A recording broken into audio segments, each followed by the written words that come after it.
Thank you, Madam Deputy Speaker, and it has been a privilege to speak in this debate, one that honours the legacy of Sir David Amess, an MP who tirelessly advocated for his constituents. And I could feel how so many colleagues, all the colleagues in fact across this House who spoke in this debate, are also deeply passionate about their communities. It's a privilege to be part of this. So David Amess's Warm Homes and Energy Conservation Bill was ahead of its time, recognising that action on energy poverty and environmental policy are two sides of the same coin. And today I want to speak in that same spirit about one of the defining challenges of our time, the climate and nature emergency. Despite suggestions from Reform MPs and some Conservatives too, policies on the environment are a waste of governmental time and money, residents from across my constituency of Guildford have spoken clearly, urgently and passionately about the crisis facing our environment. What is striking is not just how much people care, but how much they believe government is falling short.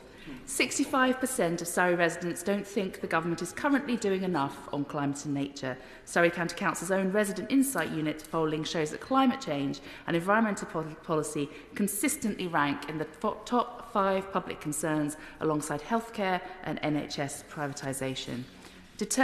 Determination to see action begins young, with my constituents from Burford Primary School who wrote to me recently about their concerns about deforestation and the heartbreaking loss of animals, birds and plants that comes with it.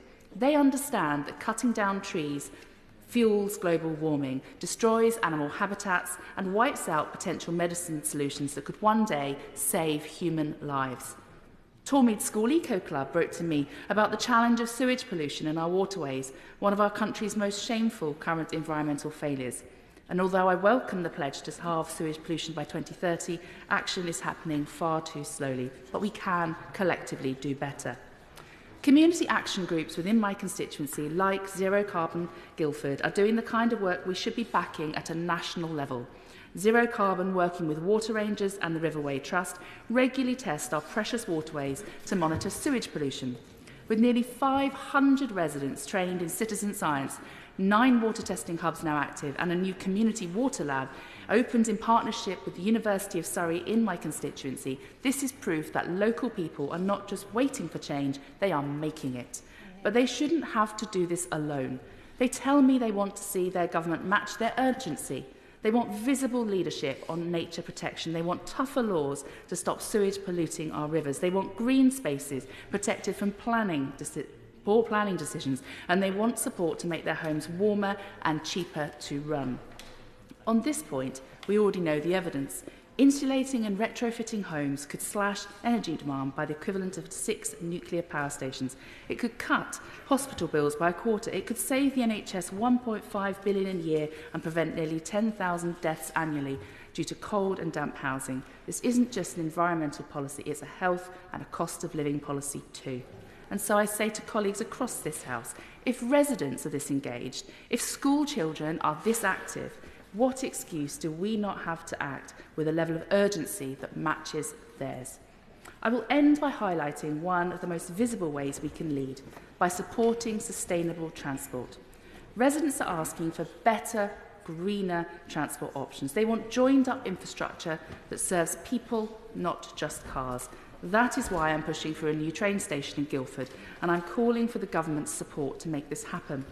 Guildford's residents have been waiting for more than a decade for a decision on this, and with major housing developments taking place locally, the appetite from local business and residents for greener ways to travel, and the government's commitment to rail travel, I simply say, now is the time.